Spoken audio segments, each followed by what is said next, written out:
Subscribe to our YouTube channel and press the bell icon to get the latest updates.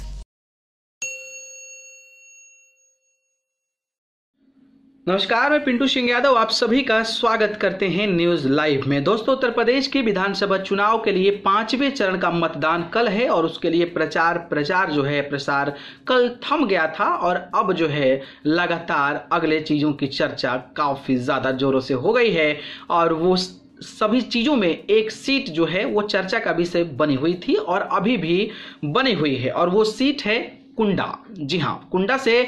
Seat जो है वो काफी ज्यादा चर्चा में है। इसलिए वजह है कि वहां से राजा भैया कई सालों से लगातार विधायक बनते नजर आए हैं, लेकिन इस बार भारतीय जनता पार्टी और समाजवादी पार्टी के साथ साथ बीएसपी ने भी राजा भैया के खिलाफ बिगुल फूंक दिया है और चुनावी मैदान में अपने प्रत्याशियों को उतार दिया है और उनमें सबसे ज्यादा चर्चा अखिलेश यादव के द्वारा उतारे गए प्रत्याशी गुलशन यादव को लेकर हो रही है। जहां बात करें तो गुलशन यादव और जो राजा भैया हैं उनको लेकर काफी ज्यादा चर्चा हो रही है और कहा यह जा रहा है कि वहां पर जो लड़ाई है वो काफी ज्यादा इंटरेस्टिंग है, क्योंकि गुलशन यादव का भी वहां पर राजनीतिक विरासत और राजनीतिक दबदबा जो है वो जबरदस्त तरीके का है। वहीं बात करें तो जिस तरीके से अंतिम फेज के चुनाव प्रचार में लगातार जो अखिलेश यादव हैं वो अलग अलग प्रत्याशियों के लिए प्रचार करने पहुंचते हैं, तो वहीं कुंडा से भी चुनाव लड़ रहे समाजवादी पार्टी के टिकट पर गुलशन यादव के लिए चुनावी मैदान में उतरे थे और उन्होंने 24 फरवरी को कुंडा में गुलशन यादव के समर्थन में रैली किया था और उस रैली के दौरान उन्होंने एक बयान दिया जिसकी चर्चा पूरे देश में हो रही है। दरअसल राजा भैया पर कटाक्ष करते हुए अखिलेश यादव ने कहा था कि कुंडा में कुंडी लगा दें या कुंडा को कुंडी बना दो, यानी कि उनका कहना था कि कुंडा में जिस तरीके से राजा भैया जीतते आ रहे हैं वहां पर कुंडी लगा दो और जो है इस बार वो जीत ना पाए। और इसको लेकर अब राजा भैया का भी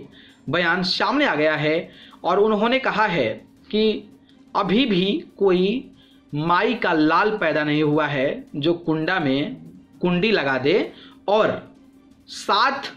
विरासत जो है 7 पीढ़ी बीत जाएगी कुंडा में कुंडी लगाने के लिए। और इस बयान के बाद राजा भैया और अखिलेश यादव को लेकर सोशल मीडिया पर जमकर चर्चा हो रही है। लेकिन इसी दौरान जब राजा भैया ये बयान दे रहे थे तो यहाँ पर फायर की आवाज भी सुनाई दी थी। हालांकि यह फायर असलहे से हुआ है, इसको लेकर कुछ भी स्पष्ट नहीं हुआ है। तो वहीं राजा भैया ने यह भी कहा कि चुनाव है, चुनाव के तरीके से लड़िए, लोकतंत्र में सभी को चुनाव लड़ने का अधिकार है।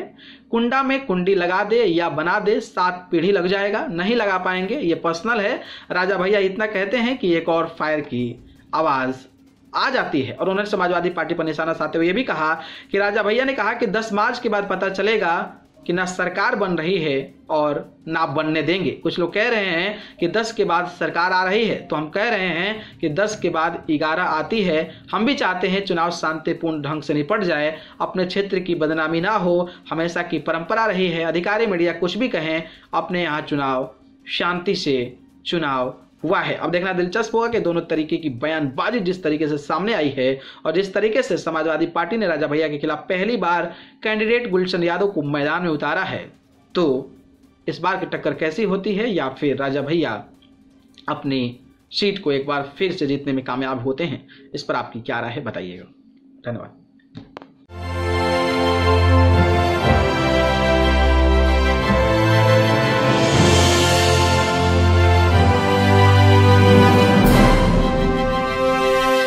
Subscribe to our YouTube channel and press the bell icon to get the latest updates.